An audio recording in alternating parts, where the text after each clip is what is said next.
So this is the panel on political cartooning and activism. And as I earlier indicated, the people in this room are the dream team for such conversations. And I'm particularly delighted to have Bright Ackwerh, who is wearing that black t-shirt with Crooks Control Accra t-shirt. We have DAAVI. So I've known these two colleagues for some time. I've invited them to my classroom, and they have shared, their experiences with my students, and they always clamor for these guys to, come back to campus. So what they are going to do today is basically talk about their work and how it intersects with activism in Ghana. So I guess what we are going to do is just have these conversations around your work, nothing strenuous or anything. I have some selfish questions, but maybe I can corner you guys later and then we can talk about. So so maybe you guys can use this mic. So just to let our audience know who you guys are, can you introduce yourselves and then what you guys do regarding, the type of work you guys engage with? Hello. This is DAAVI, the cartoonist. I work with Daily Graphic as a political cartoonist. I've been in the industry for quite many years. I'm a KN University product and currently a PhD candidate in marketing. What an irony, but that is affairs of life. I call it affairs of life. Yeah, political cartoon in Ghana is quite challenging, and you must always work behind the scene. If not, you will get martyrdom. Let me use big word, martyrdom, meaning you will be killed. There has been a couple of things that have happened, and I always make myself anonymous. I believe most of you were thinking of a woman who said you're going somewhere. But this is a man with a very big muscles behind the scene. And that is DAAVI for you. Well, in terms of my work, it's basically political cartoons. And my focus is on the government. A lot of what he said applies to my practice as well, except that, unfortunately, I don't have a pseudonym. But my name sounds so strange that people actually think it's a pseudonym, but that's my government name, Bright Ackwerh. I always saw political cartoons growing up in the newspapers. My dad used to buy papers every day. And, in the house, once everyone reads the paper, it becomes something to be recycled for something else. I used to cut some of these pages out. I never thought it was something that I would end up doing or making. But fortunately or unfortunately, I ended up in KN University, started studying art history, and I saw how artists of old had used their work to speak to the realities of their various societies. It was also around this time that about 2 weeks ago, I was talking to a friend, and I told him it was around that time I got into Fucking Boys. And he said, wow. I said, no. I'm Friends of Kwame Nkrumah, the music group, not like. So yeah, they spoiled me. And One Love is here, so you can blame him. It was around that time that I got into their music. I remember when I came to Accra in 2015, I also got to meet and work with Ama Santoa Diaka, who I think should also be here. And so I think following those people led me into a certain community that made art that was supposed to be critical. I mean, there is art for all kinds of reasons, but there was a certain community in Accra that was very critical about how they made art, how they showed art, and for what reasons they made art for, and I found myself in that community. So there was a lot of inspiration about. I know about the work of DAAVI. I didn't know who the person behind the cartoons was until I just met him a few minutes ago. Work from there is another. I realized a lot of the artists who made political cartoons all worked under pseudonyms, especially in Ghana. I know other people around other parts of the world, but in Ghana, it seemed like all the artists of the older generation, not that you are old, but like the older generation worked under pseudonyms.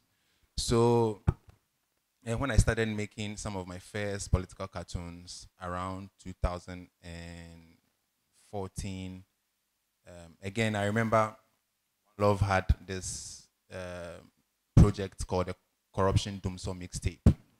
And it featured music from some of the artists in Ghana making music that was speaking to corruption and doomsaw, because everybody knows around the time it was the most important conversation to be had.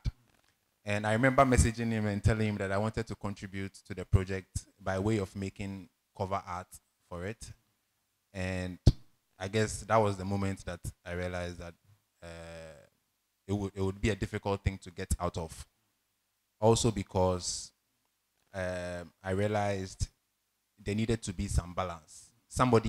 It's as if there is some work to be done and somebody had to do it, and maybe nobody was willing to do it, so I ended up doing that kind of work, which is sabotaging myself to make political cartoons. I'm saying sabotaging myself because a lot of the things that we spoke about, I have also experienced them on different levels. In 2015, I always say the former president, John Mahama, inspired or motivated me to go into this field. And I received a lot of support at the time, especially from people who are in the incumbent government. But suddenly, after 2016, council, suddenly everybody forgot about me, and to the point that I've also received threats. It's always interesting when these things come up, because at least it makes you aware that the people you are speaking to are listening and they are hearing you, and perhaps they wouldn't want your message to spread very far, because everyone here can attest to the fact that the current government is like a PR government. It's very ironic that they used to call the former government a propaganda government, and you can't run the government on propaganda. All the tweets that were made from the president's Twitter handle, the vice president, the prime minister, that's Gabi Oshedako, the prime minister's tweets, all those things, only need to be retweeted today, and it makes a very interesting picture. Also, I started doing exhibitions because social media, could only get me so far. I remember at the time I started none of the established spaces for showing art wanted to show my work because it fell in a certain category that was not marketable. I also did not want to work with any newspaper because I think I would suffocate if I have an editor who has to okay what I have to say before I say it. So I literally took the examples of these older artists and tried to tune it to suit my time, my generation, so that if young people were having conversations on social media, about everything else, then they could also have conversations about art and about politics, and I could massage the presentation to suit those spaces. So I got into social media.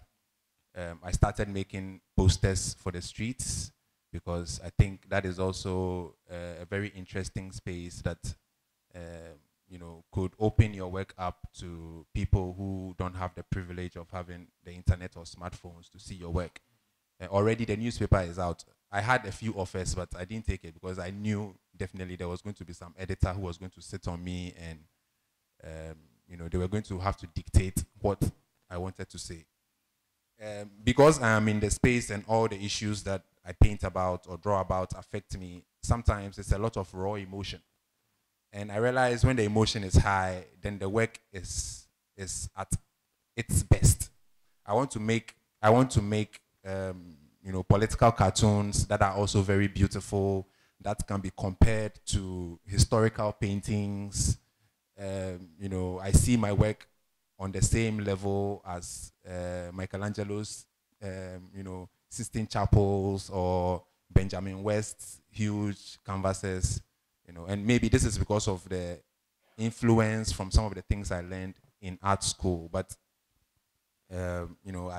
inspiration is all around me, from popular music, popular TV, the news, politics, internet memes, Twitter trends.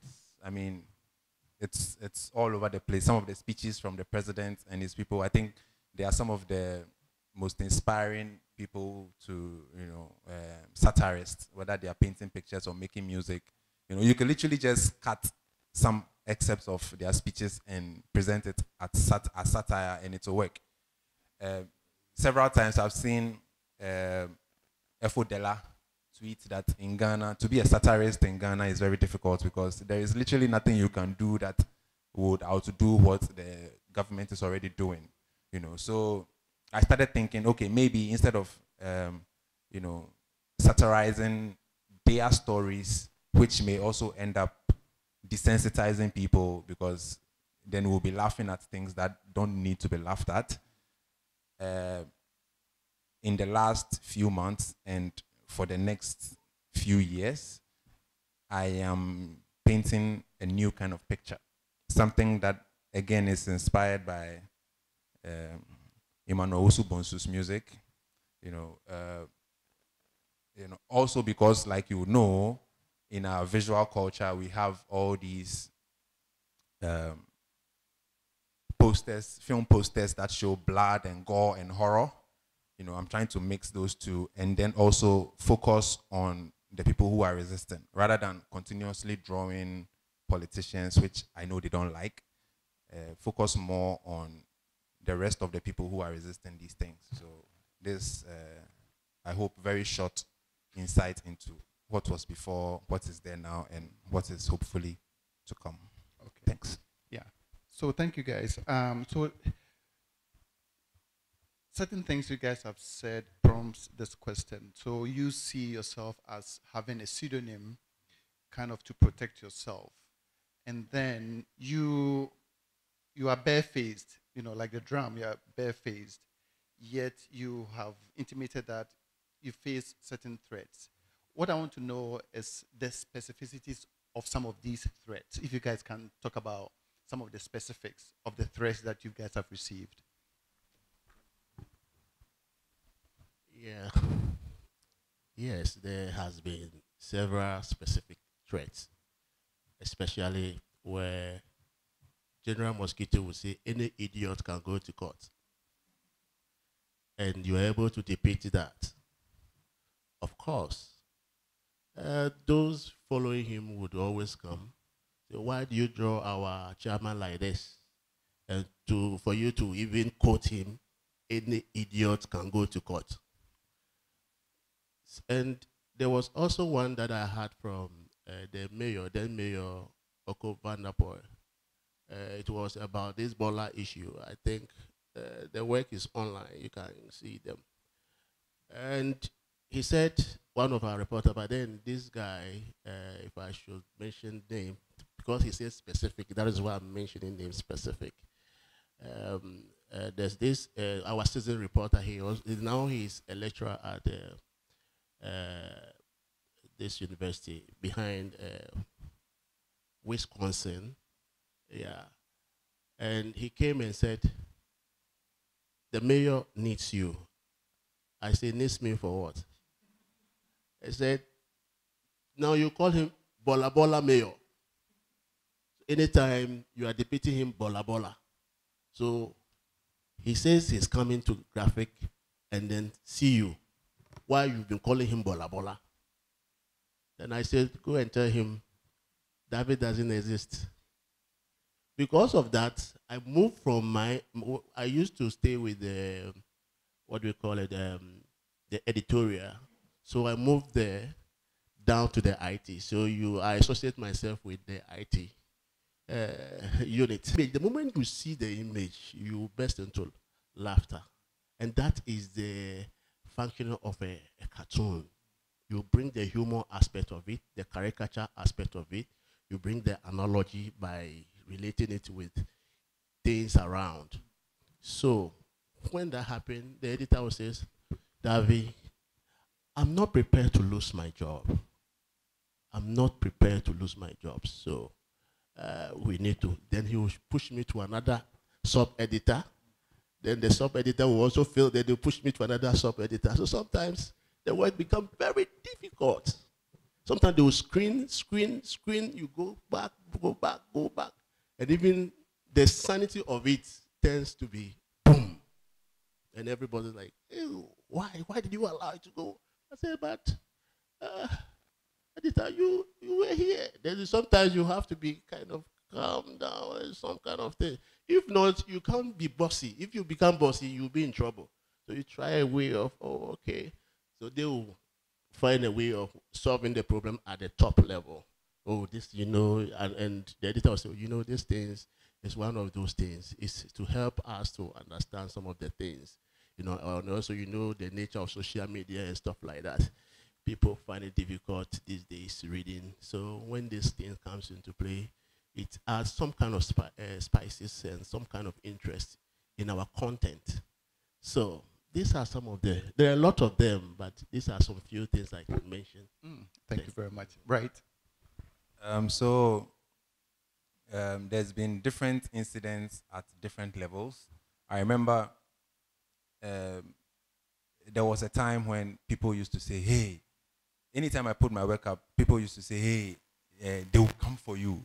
They will come for you. It's as if there is a certain sense of fear about wanting to say or express whatever you feel about whatever is going on in the political space. Sometimes not just in politics, but it's also like a taboo to criticize other people's religious views in Ghana. The first level is the cases, which I know don't work. So I've received several cases from church folk because one time or another their leader has been the subject of some of my work. I remember the former EC boss, the one who was removed for sole sourcing a contract, Charlotte Osei. She's now one of my active likers on Instagram. There was also the sense that, hey, you can't talk about these people because they will find a way to harm you. I think violent people thrive on that idea that, hey, people are going to be scared of me and they won't talk. So, you keep on doing what you're doing. But I remember with Charlotte Osei, she actually likes the cartoons. At the time when she was the most important person in Ghana, I know she used to buy the papers and cut out all the cartoon strips that featured her, and she framed them and placed them on her wall.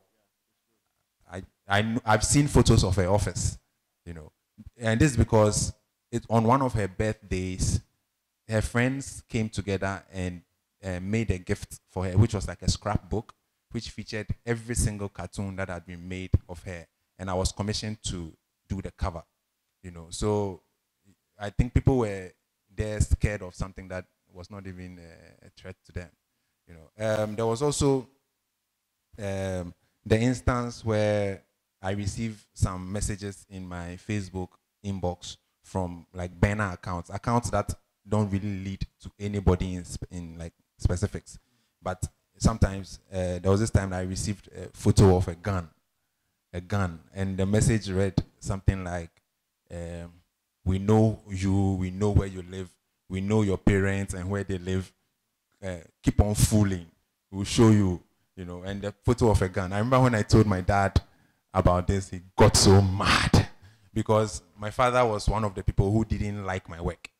just because he also thought I was literally putting myself in harm's way. It got to a time that anytime he came into my room when I was painting, I quickly have to hide the software and open something else, just so that we don't have to go through that conversation again. Then again, anytime he saw something on the TV, there's some awkward silence, like, you are still doing this thing. He used to work in politics before he started teaching. And he was an auditor in Kutu Achampong's government before Rawlings came and deleted them. So he's seen at first hand how far people are willing to go because of political ideology. So he didn't want us getting involved with like anything political at all because of some of those things. I remember also when we had our show at the gallery, and I can say it's 1957,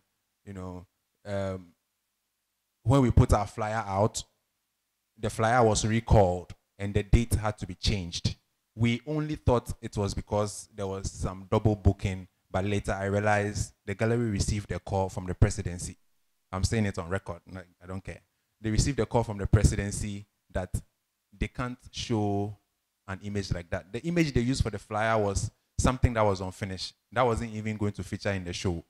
It was a half-painted sketch of Akufo-Addo on the floor and President Trump's wife, Melania Trump, and the Nigerian president, and I think Buhari and George Bush. It was about the plagiarized speeches.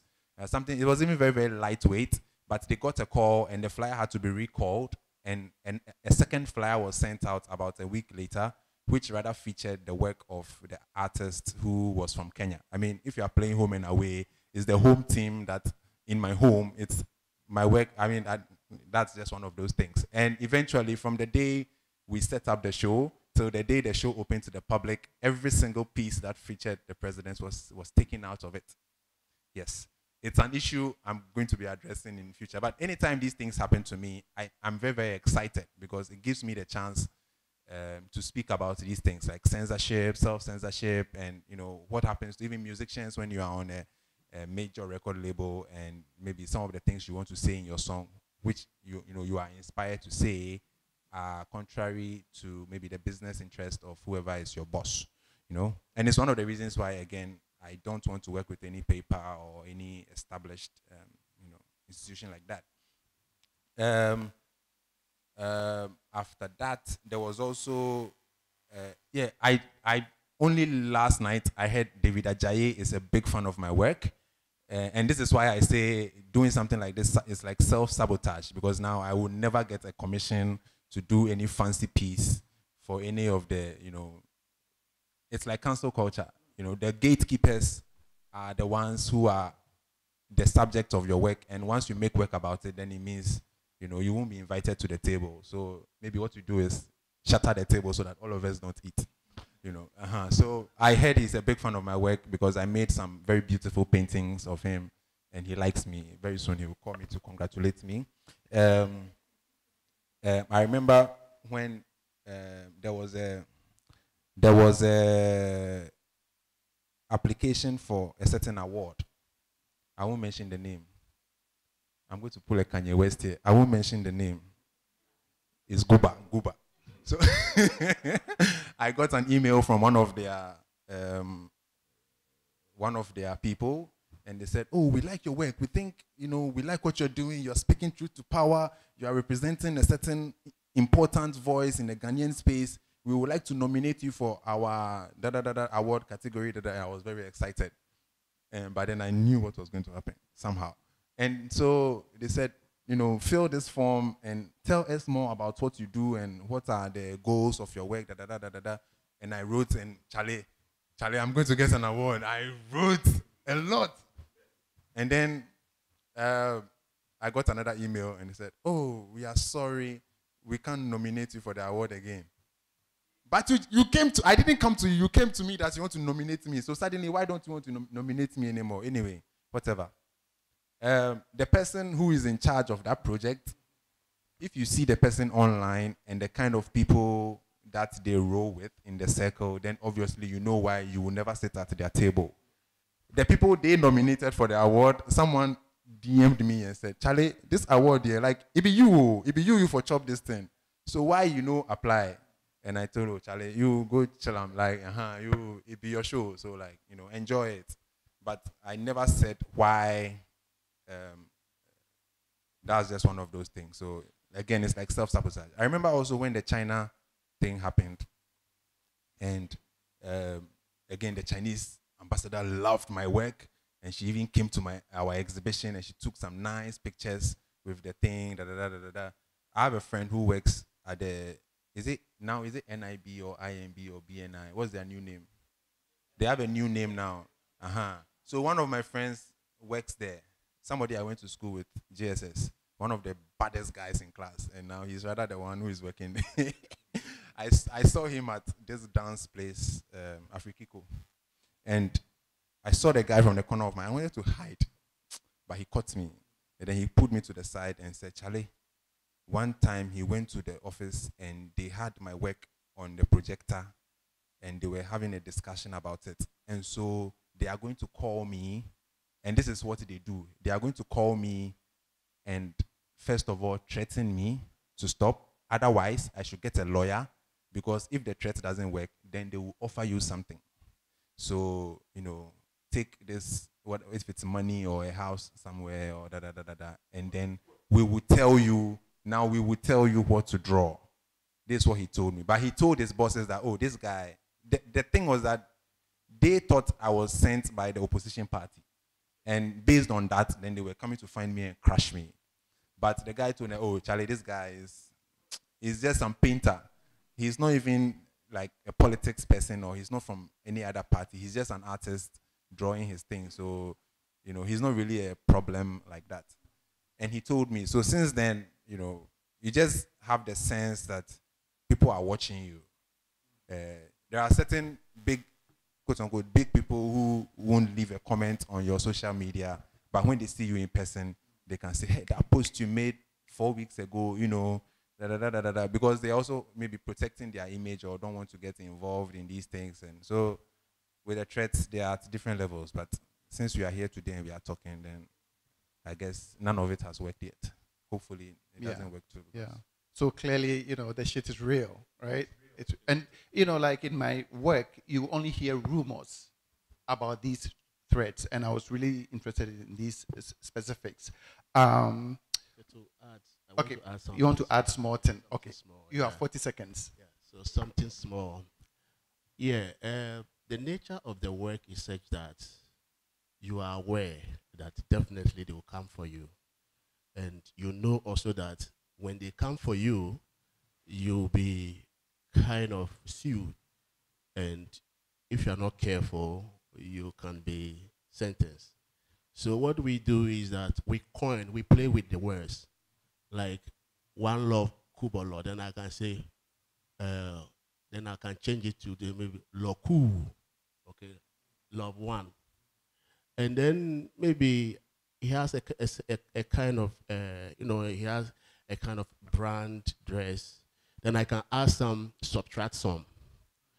So when we get that, say it's not him. Yes, we have the fact that there's resemblance doesn't mean that the same. Yes. So sometimes if I want to play the difficult, one way say the difficult kind of scene, I may add some kind of some dress, some things that are not part of you, so that when we go there, you are not the person. Okay, so you play smart on some of these things. If not, you'll be in trouble. All right, thank you very much for these wonderful contributions. What we will do at this point is to open it up, but before we do, please let's clap for Bright and DAAVI. I wanted to just very quickly chip in that much as you're both in the same space, you are surviving very differently. I feel DAAVI is almost an escapist. He sacrifices quite a lot to do what he's doing just to survive. And Bright is almost sitting right there, daring everybody. But at the end of the day, I think I've come to realize that we get censured more than we like to say. If we compare ourselves to countries where we've read historically that they censure people, I think we do much more censoring in Ghana. I have been written about in different articles where I can go back, make reference to it, and someone will come in and say it doesn't exist. I have the link, but it doesn't exist. And you realize that a lot of media houses, and I'm raising this because DAAVI is here, a lot of media houses are consistently being forced to wipe out stories that they've put because very few people will go back and check whether it's still there or not, which means that we are actually wiping out our history. And I'm wondering, how do we do better about this? Because we can't whitewash ourselves, and we're losing our identity, we're losing our history. And everybody keeps saying, it's because I want to survive. At the end of the day, we're really not surviving. I don't know what you guys feel the future holds, and if making these sacrifices will yield the results you think we should be, getting in the end. Thank you. I think Mutombo wants to add to it, or add a question, and after that, oh, she's done, yeah, and after that, Elizabeth. Hi, my question is, somehow tied to hers, but it goes for Bright first and to DAAVI. DAAVI, I've been seeing your works for a very, very long time. I actually thought it was a woman, And for Bright, even though I've known Bright for a long time, outside of his work and outside of me knowing him, he's using his real name. And I want to ask Bright especially, for DAAVI, it's like he has so many shells, before you can get to him. But for you, it's just, you. Do you have any, if you had to go back into time, would you change your name into a pseudonym? Yeah. All right, then Elizabeth, and after Elizabeth, you guys answer the questions, and then we'll take the next set of questions. Okay, so my question is really centering around humor and the role it plays for you, and also how you kind of view humor, because in Ghana we use humor a lot to cover up a lot of things. Even when someone is trying to insult you, they would playfully spell it out using a joke or something. And so I am curious to know what humor means to you and your work, and how you're able to use it to appeal to your audience, if there's any. And what your thoughts are on how humor is probably kind of a dark space. It's supposed to be funny and light-hearted, but then in the way I see it's working in Ghana, it almost goes in the line of being a very dark space where there's a lot of trauma in there, but we are using humor to, cover up a lot of things. The issue of future holds respect to cartoons and other artworks. It happens, that was 1909, when visual art education into it, where Achimota was. And the missionaries, the Christian missionaries, were more of antagonistic about the visual art is going to be depicted in our indigenous Ghanaian culture. So they re-emerge it again, and then it continues. So from that point of view, I can say that it has come to stay, in the sense that if it has not, there wouldn't be anybody like DAAVI since 1909 till today. And it was moved from Achimota to KNU Estate, and that is where my brother also came from, which I also came from there. So I believe now it's going to be better because, for example, me, of course, working with editors and stuff like that, they find a way of suppressing my feelings. And I understand, because this is a national newspaper. And somebody will be held responsible. So now there's social media. So I'm even going to create more shield, like my brother said, and fire on social media. All right, to say, but what I'm going to do, I make sure exact things so that you can relate it to. So most of the cartoons that I do, I read about, paraphrase some of the content. And even sometimes I use, we call automation of words. So you atomize them, pick them, 1, 2, 3. Then you join them. It's exact words that the person who is involved must, so that you can easily relate it to the main content or the context at which the person spoke. Then the issue of humor. Yeah, sometimes humor is more of subjective, they are relative. Some see it to be serious, critical issue. Some too will see it to be, well, this is funny. So it's individual differences. Because sometimes you depict, the message is there because cartoon is more of, you are using the verbal and then the visuals to communicate. So the verbal, when you speak, gives you the rationale, but the image, the caricature will make you burst into laughter. But sometimes, since you are the one involved, you won't take it lightly. You will never take it lightly. And most of the time, the threat comes from the serial callers, those called the subordinate supporters of the main figure. So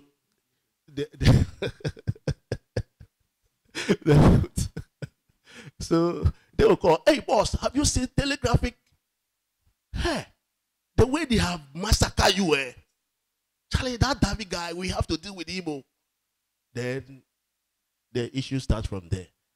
But you watch the thing is something, it shouldn't create any kind of panic shocks or stuff like that. So humor is subjective, but the person involved will not take it lightly. And it's individual differences, like my brother made mention. Charlotte Osei, then EC, she's so happy. Anytime she even find out whether DAAVI had done something on it, then she'll just cut it, paste it. So one of my reporters, our reporters came and said, look, your works, when I visited her, she has placed some of your works there. I said, oh, this woman, so all that I'm doing, it doesn't take her at all. So it depends on how you take the message and the content and the reaction that goes with it. Thank you. So just so that I'm continuing what he said, I'll address yours. I like how he says maybe whatever you are doing is not tickling them. But sometimes it's not your intention to tickle somebody who is stealing something that belongs to us and making us suffer. There's absolutely nothing funny about it. And like I said, going forward, I hope my work doesn't make anybody laugh, because humor, yes, it's a dark, Ghana. I think the artists step in and do the work that the psychologists should be doing, because, I think every Ghanaian deserves some therapy just for, our conditions, knowing what we potentially can be and where we actually are. We all deserve some therapy, And I wouldn't want my work to be the thing that continuously desensitizes people. So that, one thing that I hear that always makes me a little bit angry is when people say, oh, Ghanaians, you guys, you are not angry enough. Whew. Ghanaians are not angry enough. And the person who is saying this is probably sitting in their comfortable space and tweeting this thing. Who was it that, was it Gary L. Smith made a comment, and I don't like confronting people like that, but I had to call him out, like, boss, you are the most prominent sports journalist and you have thousands of people listening to what you are saying. If even you are not willing to, if you think speaking about politics is going to affect your career or whatever, if we are all dead, nobody's going to enjoy football. After all, we all know is the football is just there to distract us, So I wouldn't want to be the person whose work desensitizes people. If anything at all, I would like it to inspire people to take necessary action. And so sometimes I say I'm a painter of fiction. I'm just painting fiction.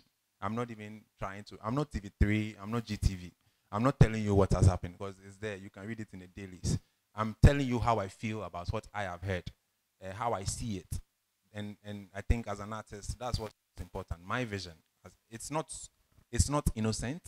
It's never going to be. No artist is innocent. You have your biases, and when you create, it's all in there, whether it's very overt or whatever. But again, yeah, humor. But like I said, going forward, I hope my work doesn't make people laugh, or doesn't only make people laugh, but takes the necessary actions that we should be taking to address the situation that we find ourselves in.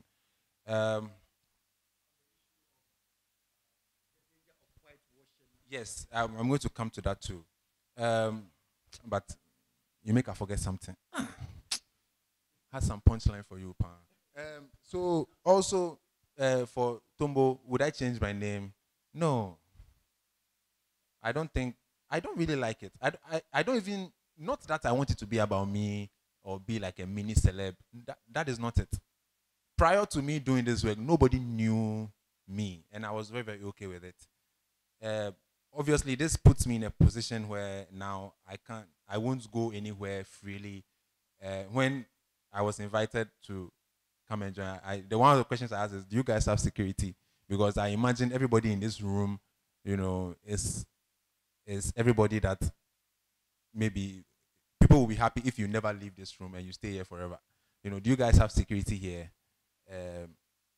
I said it in a very jovial way, but just to draw the attention to certain things. Like when I had my show last 2 years, I didn't announce the venue. I said, if you're interested in coming, tell me your name and I will text you where to come and when to come. But I said it's COVID. Because of COVID, we are doing tracking of people, once people are watching you and you announce a show somewhere and the show is themed, everybody knows what you are going to say there. There are certain elements that are going to be there uninvited and you don't want them there, so. And how were you reassured? Well, I knew everybody who came and I had everyone's contact, so if anything happens to me, we'll find you. So yeah, I wouldn't change my name, but at the same time, it sabotages me because then also the people box me in a certain space. If I show you some of my other work, I'm sure you won't like it. You'll probably say I've sold out, I sell out, But man must find creative ways to chop.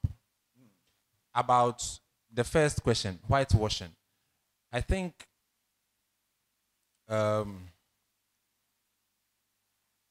all the different accounts of history are important. In the past, when these things weren't done, you had a certain grand narrative, one linear story, and I think we all know how potentially dangerous that is. For example, recently, Global Citizens Festival, something very, very beautiful happened. Those who did it, they know themselves. We won't mention their names. You saw how the thing was reported. Initially, the press, the state press said, oh, nothing happened. There was no booing. Then the same state press said the opposition paid people 200 cedis to come and boo. Then the next thing you saw, even the official coverage from the organizers on YouTube, obviously because the audience were not mic'd, they found a way to suppress the boo. And that is the official record. If you ever Google it, 10 years, 15 years, 20 years, nobody will know that people, risked their safety to do something so beautiful. You understand? So, other people have to document that history. Maybe I choose to paint a picture about it. Maybe DAAVI chooses to paint a picture about it. Maybe Elizabeth writes a story about it. Maybe someone makes a tweet.